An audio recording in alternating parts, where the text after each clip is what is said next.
नदी किनारे एक छोटा सा झोपड़ी था।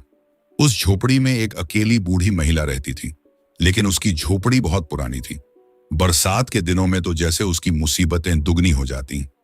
झोपड़ी की छत से जगह जगह पानी टपकता। कभी कभी वह सोने के लिए बिस्तर पर लेटती और पानी की बूंदें सीधे उसके सिर पर गिरती। बूढ़ी महिला को इधर उधर कटोरियां और बर्तन रखकर रात काटनी पड़ती। उसका कोई परिवार नहीं था, कोई संतान नहीं थी, बस वह अकेली ही थी।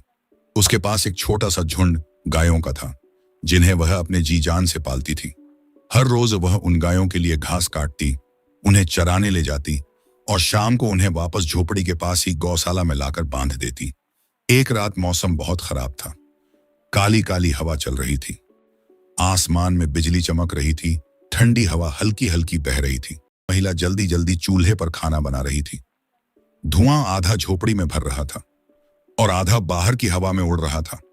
उसी समय झोपड़ी के बाहर एक बाघ चुपके से आकर खड़ा हुआ। वह भूखा था, बहुत ज्यादा भूखा। उसने अपनी जीभ निकाली और होंठ चाटते हुए बोला, अरे वाह, आज तो मजा आ जाएगा। ये बूढ़ी की खूब सारी गायें हैं, आज तो मैं पेट भरकर दावत करूंगा। और फिर बाघ वही खड़े खड़े बुढ़िया का सोने का इंतजार करने लगा। लेकिन तभी अचानक बारिश तेज हो गई। बाघ बोला, अरे बाप रे, ये बारिश तो मेरी खाल भिगा देगी। और बारिश से बचने के लिए वह धीरे धीरे झोपड़ी के खिड़की वाले किनारे जाकर दुबक कर खड़ा हो गया।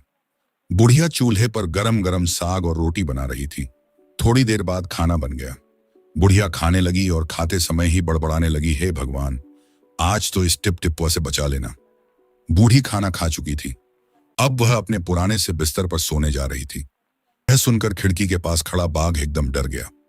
उसने अपने कान खड़कर लिए और बोला, जल्दी से कहीं छुप जाता हूं। और वह डरकर चुपके से गौशाला की तरफ भाग गया और अंधेरे में जाकर छुपकर गाय बैलों के साथ बैठ गया। रात बहुत गहरा अंधेरा था, बारिश जोर जोर से हो रही थी। उसी समय एक चोर धीरे धीरे गौशाला के अंदर आया। उसका मन था आज सबसे ताकतवर बैल को चुरा कर ले जाए, लेकिन अंधेरे में वह ठीक से कुछ देख नहीं पा रहा था। चोर ने सोचा, मैं कैसे पता लगाऊं कि कौन सा बैल सबसे ताकतवर है। थोड़ी देर सोचने के बाद उसके दिमाग में एक चालाक आइडिया आया।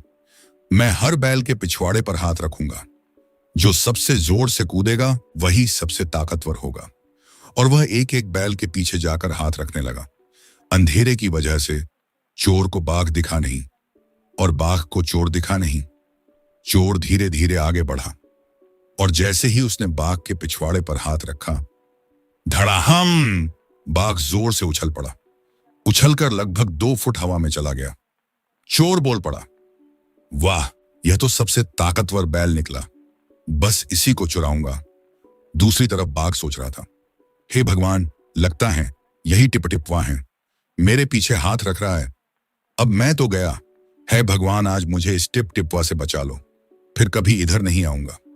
और चोर ने सोचा, अब मैं इसकी पूंछ पकड़कर इसे ले जाता हूं।